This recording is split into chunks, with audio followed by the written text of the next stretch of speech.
नमः शिवाय।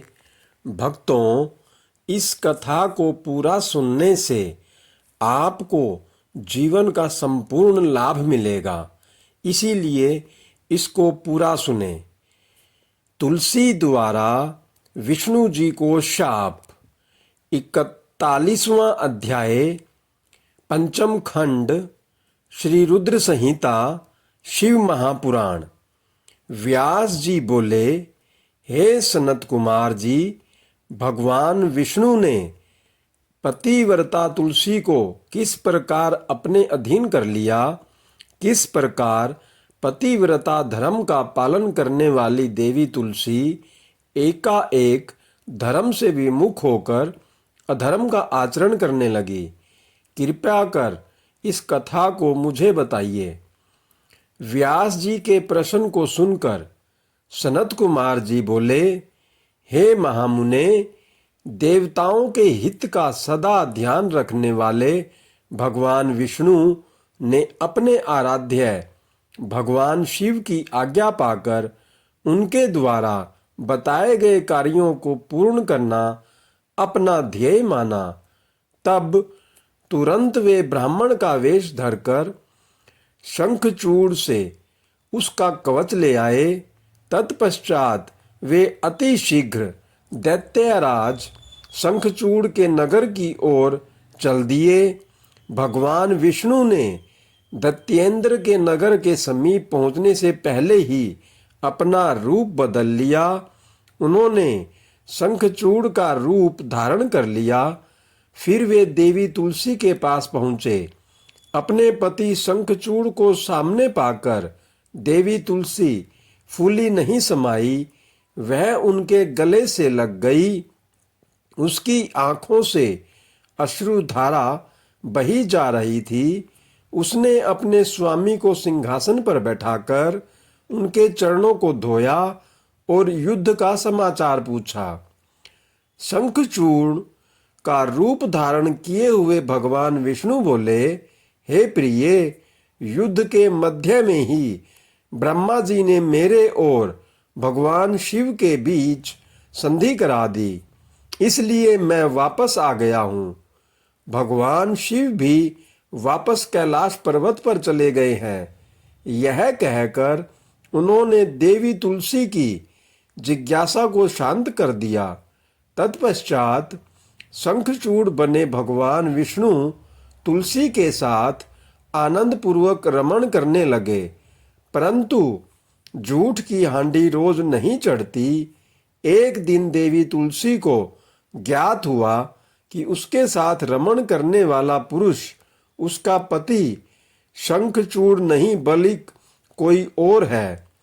यह पता चलते ही देवी तुलसी आत्मग्लानि से भर उठी। उन्हें स्वयं से घृणा होने लगी। वह क्रोध से वेश बदले श्री विष्णु पर फट पड़ी। उन्होंने श्री विष्णु से पूछा, तुम कौन है?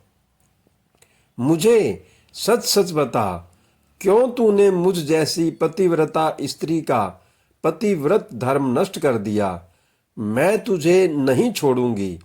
ये वचन सुनकर विष्णु भगवान ने भयभीत होकर अपने स्थान पर अपनी एक मूर्ति बना दी, ताकि देवी तुलसी उनके विषय में कुछ न जान पाए। परंतु तुलसी ने उनके पद चिन्हों से विष्णु जी को पहचान लिया। तब गुस्से से उन्होंने भगवान विष्णु को शाप देते हुए कहा, हे विष्णु, लोग तुम्हें भगवान मानकर तुम्हारी पूजा करते हैं, पर वास्तव में तुम पूजा के योग्य नहीं हो। तुम तो सिर्फ पत्थर हो। तुम्हारे मन में दया भाव नाम की कोई वस्तु नहीं है। तुमने मेरे स्थितव को भंग किया है और मेरे पति शंखचूड़ को मार डाला है। इसलिए मैं तुम्हें शाप देती हूँ कि तुम आज अभी से पत्थर के हो जाओगे। यह कहकर देवी तुलसी अत्यंत दुखी मन से रोने लगी। देवी तुलसी का दिया शाप सुनकर भगवान विष्णु भी दुखी हुए और भगवान शिव का स्मरण करने लगे। विष्णु जी की पुकार सुनकर भक्तवत्सल भगवान शिव वहां प्रकट हो गए। उन्हें देखकर देवी तुलसी और विष्णु जी ने हाथ जोड़कर प्रणाम किया। तब वे देवी तुलसी को समझाने लगे। उन्होंने तुलसी को समझाया कि देवी तुलसी, यह तो पूर्व निश्चित था। शंखचूड़ को मिले शाप के फलस्वरूप उसका जन्म दानव कुल में हुआ और इसी कारण उसे मेरे हाथों मृत्यु प्राप्त हुई है। देवी, तुम्हारी मनोस्थिति मैं समझ सकता हूँ, परंतु यह संसार नश्वर है।